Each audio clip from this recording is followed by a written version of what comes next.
যে ভারতের লোকজন ইরানের বিরুদ্ধে গোয়েন্দাগিরি করলো বা মোসাদকে সাহায্য করলো, সেই ভারতের টিভির খবর এখন দেখুন। একেই বলে ঠেলার নাম বাবাজি। চাপে পড়লে বিড়াল গাছে ওঠে। এতদিন বলতেছিল যে বিশ্বের মধ্যে ইসরায়েলের সঙ্গে টক্কর দেয় এমন কে আছে? আরবকে গিলে খাওয়ার জন্য ইসরায়েল একাই যথেষ্ট। কত কথা ভারতের মিডিয়া। আর এখন তাদের মিডিয়া কি বলছে একটু শুনুন। বরং বিশ্বস্ত তথ্য পাইতে হলে এখন ভারতের মিডিয়া দেখতে হবে। ওরা ইরান এবং ইসরায়েলের সঠিক তথ্যই দিচ্ছে। বরং বলা যায় ভারত এখন ইসরায়েলের বিরুদ্ধে।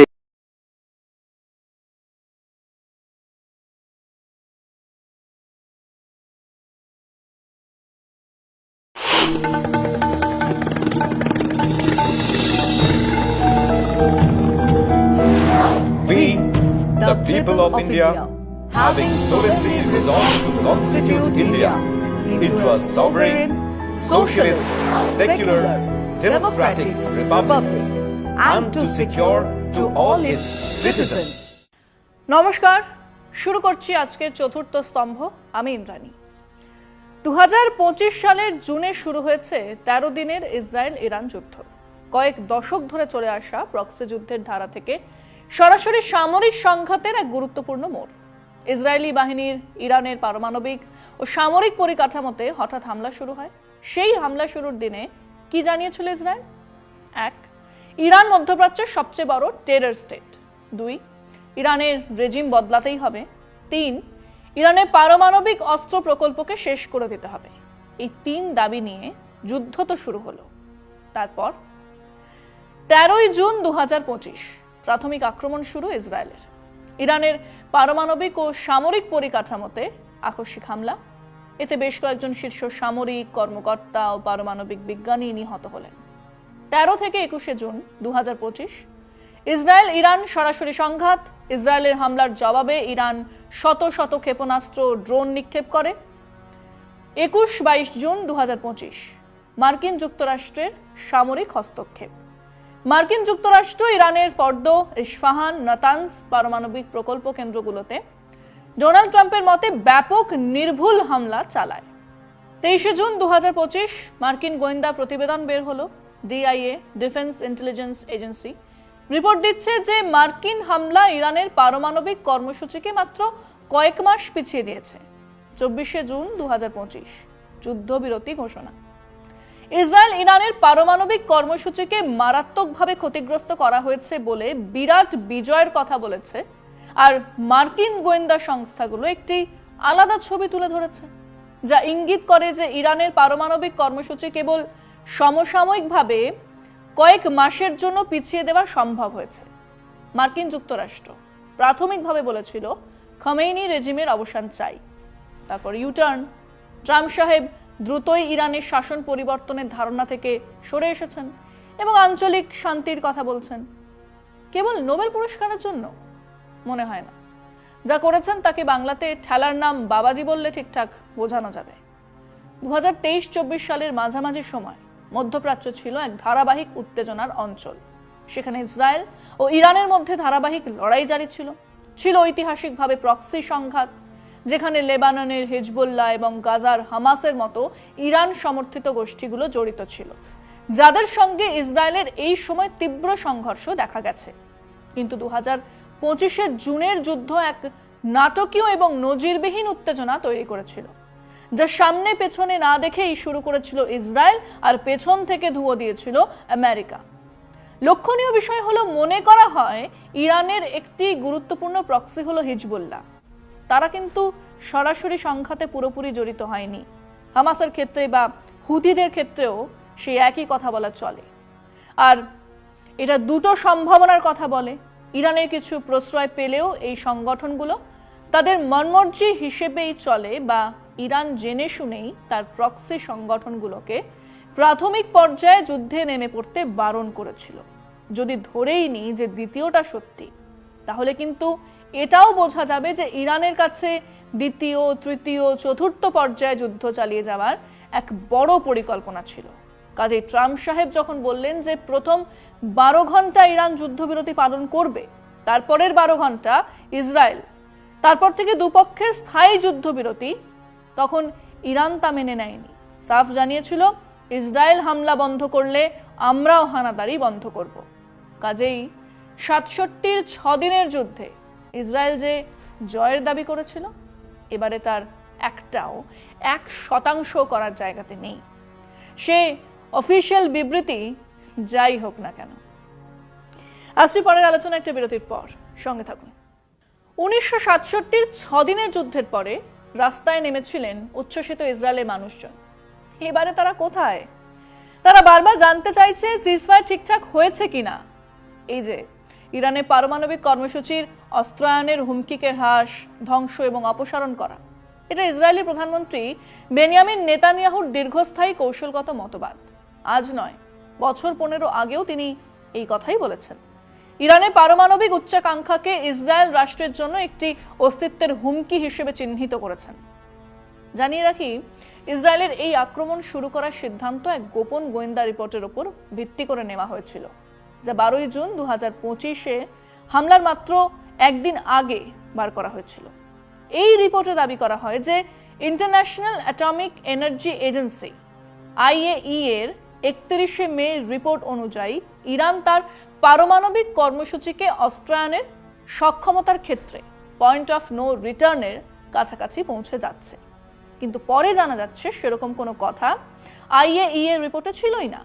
আসলে এই পারমাণবিক অস্ত্র ইত্যাদির ওপরেও ইসরায়েলের লক্ষ্য আসলে সম্প্রসারণ, তাদের গড প্রমিসড হোমল্যান্ডের দখলদারি।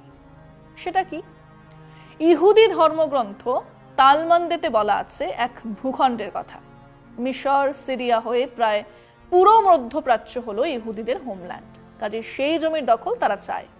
3000 বছর আগে এক পুঁথির তথ্য নিয়ে এক আধুনিক সমাজে, তথাকথিত সভ্য, শিক্ষিত, মেধাবী এক সমাজে এরকম অসভ্য চিন্তা ভাবনা কিভাবে রয়ে গেছে, সেটা সত্যিই অবাক করার মতো কথা। আসলে এটা এক ধরনের জবরদস্তিমূলক কূটনীতি, যেখানে তাৎক্ষণিক যুদ্ধক্ষেত্রের উদ্দেশ্য ছাড়িয়ে রাজনৈতিক লক্ষ্য অর্জনের জন্য সামরিক শক্তিকে ব্যবহার করা হয়।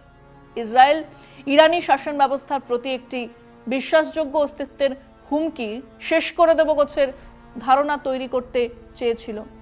ইসরায়েল ভেবেছিল শাসন ব্যবস্থা টিকে থাকার প্রতি ইরানের প্রবল আগ্রহ তাকে ইসরায়েলের অনুকূল শর্তে যুদ্ধবিরতিতে রাজি হতে বাধ্য করতে পারে, বা তার বদলে এক রাজনৈতিক পালাবদল ঘটিয়ে একটা পুতুল সরকার বানানো যাবে। কিন্তু ইরানের মিসাইল, রকেট, ড্রোন ইত্যাদির কথা মাথাতেই ছিল না ইসরায়েলের, বা তারা নিজেদের আয়রন ডোমের উপর একটু বেশি নির্ভর করেছিল। কিন্তু ধারাবাহিক মিসাইল হামলা, ইসরায়েলের বড় বড় শহরগুলোতে ধ্বংসলীলা দেখার পরে তাদের যত তাড়াতাড়ি সম্ভব যুদ্ধবিরতির কথা মাথায় ঢুকেছে। কিন্তু যুদ্ধবিরতির পর ইসরায়েলি প্রধানমন্ত্রী বেনিয়ামিন নেতানিয়াহু এক জোরালো সাফল্যের দাবি করেছেন। বলেছেন যে অপারেশন রাইজিং লায়ন ইসরায়েল সব যুদ্ধের লক্ষ্য অর্জন করেছে এবং কার্যকরভাবে ইরানের পারমাণবিক কর্মসূচিকে ধ্বংস করে দিয়েছে। তিনি বিশেষ করে শীর্ষ ইরানি জেনারেল এবং পারমাণবিক বিজ্ঞানীদের সফলভাবে লক্ষ্যবস্তু করা এবং নাতানস, ইস্ফাহান এবং আরাক হেভি ওয়াটার রিঅ্যাক্টরের মতো মূল পারমাণবিক স্ট্রাকচারগুলো ধ্বংস করার কথা তুলে ধরে। কিন্তু ট্রাম্পেরও প্রাথমিক ব্যাপক দাবি সত্ত্বেও যে ইরানের পারমাণবিক কর্মসূচি সম্পূর্ণরূপে ও পুরোপুরি নিশ্চিহ্ন হয়ে গেছে, তার বদলে এক ভিন্ন মূল্যায়ন মার্কিন গোয়েন্দা প্রতিবেদন থেকেই উঠে আসে। 23 জুন 2025 প্রতিরক্ষা গোয়েন্দা সংস্থা DIA এর রিপোর্টে সাফ বলা হয়, সপ্তাহান্তে মার্কিন হামলার পর ইরানের পারমাণবিক কর্মসূচি বাস্তবে মাত্র কয়েক মাসের জন্য পিছিয়ে গেছে। মজার কথা হলো, নিজেদের গোয়েন্দা সংস্থার রিপোর্ট নিজেরাই তীব্রভাবে প্রত্যাখ্যান করেছে। এটিকে সম্পূর্ণ ভুল বলে অভিহিত করে সেই দাবি উড়িয়ে দিয়েছে white house. Institute for science and international সিকিউরিটির মতো কিছু প্রতিবেদনে দাবি করা হয়েছে যে ইরানের সমৃদ্ধকরণ ক্ষমতা কার্যকরভাবে ধ্বংস হয়েছে। তবে এটি সরাসরি ডিআইয়ের মূল্যায়নের সাথে মিলছে না।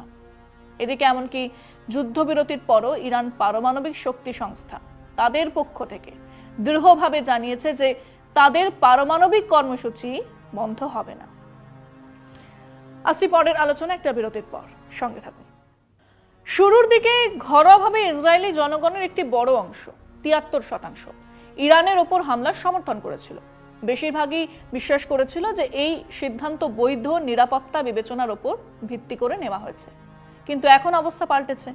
এক বিরাট সংখ্যক মানুষ এই সিদ্ধান্তের বিরোধিতা করছে এবং যারা সমর্থন করেও ছিল তাদের এক বড় অংশ অভিযানের চূড়ান্ত কার্যকারিতা নিয়ে যথেষ্ট সংশয় ছিল। মাত্র একটি ছোট অংশ ৯% বিশ্বাস করত যে ইরানের পারমাণবিক হুমকি পুরোপুরি দূর হবে, যেখানে প্রায় অর্ধেক ৪৯.৫% মনে করত এটি বেশিরভাগই দূর হবে, এবং একটি উল্লেখযোগ্য অংশ ২৭.৫% বিশ্বাস করত এটি কেবল সামান্য হ্রাস পাবে। এবং এমনকি যুদ্ধ শুরুর আগেই প্রায় অর্ধেক জনগণ ৪৭% মনে করত যে ইসরায়েলি সরকারের অভিযানের জন্য একটি স্পষ্ট প্রস্থান কৌশল মানে এসকেপ রুট নেই। এখন সেটা পরিষ্কার। নেতানিয়াহুর বলেছিলেন কয়েক প্রজন্ম ধরে টিকে থাকবে এমন বিজয় আমরা পাব, কিন্তু আদতেই ইসরায়েলের আক্রমণের ফলে কিছুই অর্জন হয়নি এবং প্রায় বাধ্য হয়ে মার্কিন যুক্তরাষ্ট্রের হস্তক্ষেপ এবং যুদ্ধবিরতির পথ খুলে দেবার চেষ্টা শুরু হয়। আর সে কারণেই মার্কিন যুক্তরাষ্ট্র সরাসরি সংঘাতে ঢুকে পড়ল। ২১-২২ জুন ২০২৫ ইরানের মূল পারমাণবিক প্রকল্পগুলোতে, বিশেষ করে ফর্দো, ইস্পাহান এবং নাতানজে তাদের মতে ব্যাপক নির্ভুল হামলা চালায়। এই অপারেশন মিডনাইট হ্যামার, B-2 বোমারু বিমান, সাবমারিন লঞ্চ টমাহক এবং বিশেষভাবে বাংকার বাস্টার বোমা নিয়ে এক বড়সড় হামলা। উল্লেখযোগ্যভাবে মার্কিন যুক্তরাষ্ট্রই একমাত্র দেশ যার কাছে এই হামলায় ব্যবহার হয়েছে এমন ৩০,০০০ পাউন্ডের যুদ্ধাস্ত্র রয়েছে। প্রেসিডেন্ট ট্রাম্প প্রকাশ্যে এই হামলাগুলোকে একটি দর্শনীয় স্পেকটাকুলার সামরিক সাফল্য বলে প্রশংসা করেন, কিন্তু তারপরেও তেমন কিছু কি অর্জন করা গেছে? বহু তথ্যই বলছে না।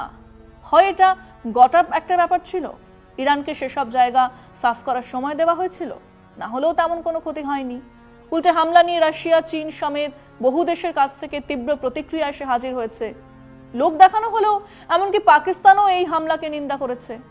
তাহলে নেট হলোটা কি?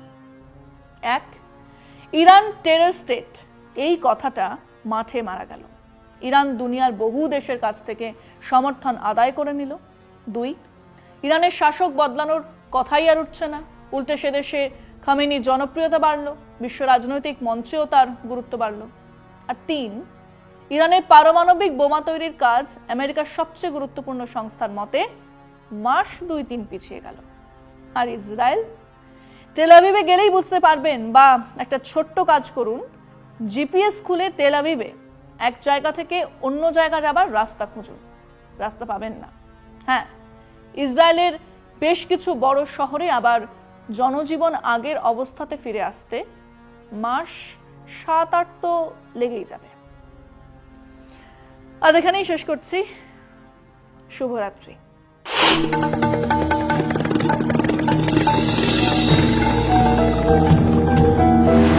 We, the people of India, having solemnly resolved to constitute India into a sovereign, socialist, secular, democratic republic, and to secure to all its citizens